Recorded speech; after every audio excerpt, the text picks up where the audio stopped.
I think I would like to talk also about the Meiomi deal Yeah. if you would like to share some details. I'm sure I know that you closed this part, but I think it's still such an interesting part of your story, and it was such an explosive news, and it was one of the largest like wine exits on as far as I read, it was around $300 million.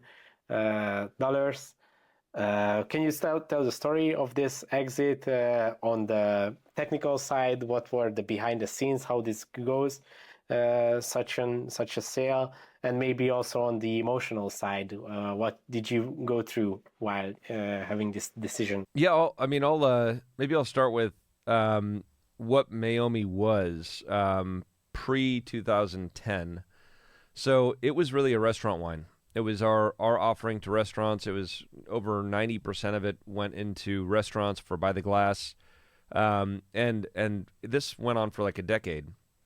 And there were people that were like saying they'd find this wine, they loved it, they'd go to a restaurant or they'd go to a store like a retail store and ask for Meiomi, and they'd say, oh no, we don't sell it. So they couldn't find it anywhere. We would get calls all the time at the winery asking where to buy it, and we'd say, oh, it's only done at restaurants. So Hmm. it was pretty interesting. And so uh, we started to sell into a grocery chain here called Safeway. And at the time, I remember sitting down with them, and they were kind of like, I don't know if we don't know much about the brand, and we don't think it's going to pull through." And they said, "Well, we'll give it a shot. We'll put it in a couple stores," and they put it in a few stores, and it just took off. So the demand was Mm. there. It was a well known brand in restaurants, but nobody could buy it at retail. And then at that point, it just started to blow up every year, getting bigger and bigger. Um, Now the difference between selling in restaurants and then selling at retail is there's a lot of data from the retail stores. Every time you scan your UPC code or your SKU, that registers, and Yep. and so there's visibility. If you subscribe to what we call scan data, there's visibility to how successful a brand is going. So we were invisible while we were in restaurants, and then once it started selling in retail stores, it caught the attention of some of the big companies. Yep. And so they would reach out to us, and like first time they reached out, it was through a friend of mine, Dave Finney, who also sold The Prisoner. Um, Mm. and so they had kind of went around to a couple different people to get to Dave to have a beer with me and whatever else. And I just remember it's like we're not interested. I don't want to sell the brand. And they were like, well, there might be an interest, or there is an interest if you ever want to talk. So this went on for, I don't know, 3 years, and every couple months somebody would come knocking, and finally, um, I could see that the brand was just on this growth trajectory that I was like, I don't know if we can continue. I mean, I don't. My personal thought was we're going to start making bad decisions about the quality of the wine if we continue this growth, and that was something I did not want to do.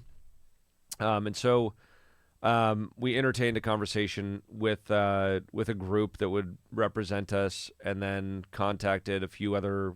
They contacted a few other companies that we knew were interested in the brand, and we eventually got a deal started with Constellation. So this is after maybe 3 years, and then the deal itself, the whole process took maybe 6 months. As far as prepping for selling, we should have done a lot more. If we'd really wanted to increase the value, there's a lot of things that we could have done, but Mm. they were things I was not willing to do with the portfolio at the time.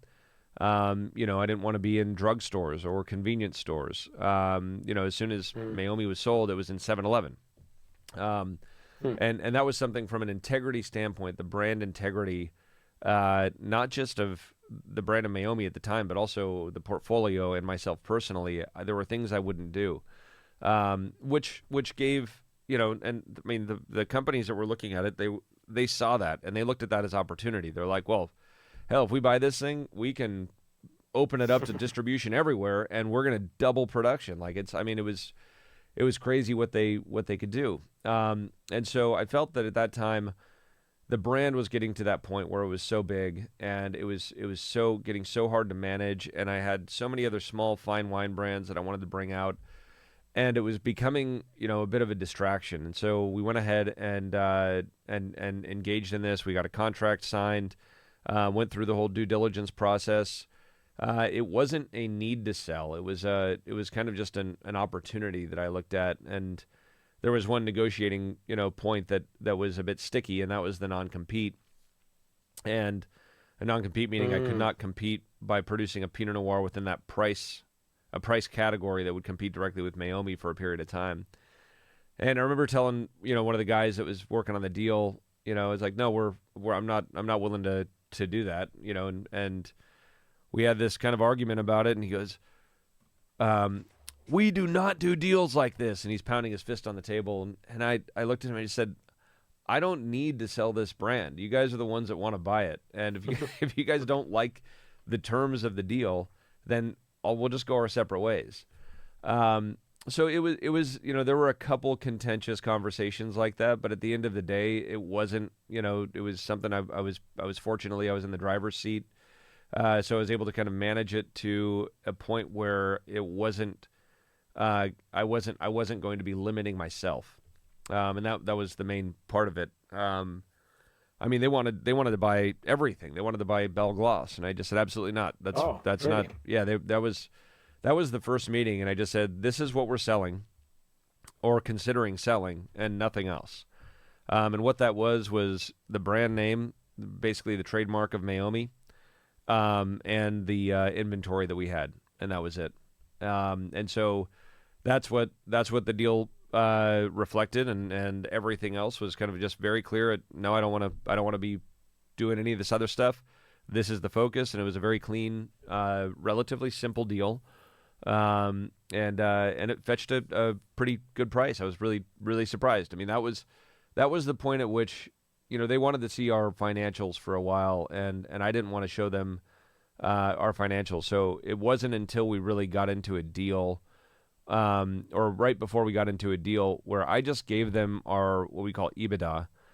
I gave them our EBITDA and no details, and they said we would do a multiple of this on the EBITDA, and I thought, you guys are insane. That's a lot of money. And that's when we started talking. And so it started off at 200 something million, and by the time the deal was done, based off of the EBITDA, it was over 300. So you were expecting a lot much lower while you started considering the deal. Yeah. I mean, I just wanted to see what the whole, the opportunities were in the process and everything, and it turned out to be, just a good deal overall. And it like I said, it brought balance back into our lives, and I mean that was the biggest part of it. Yeah. Thanks for watching this video. You can watch the full podcast episode by clicking here, or watch another interesting video by clicking here. Let's continue the discussion in the comment section, and see you in the next one.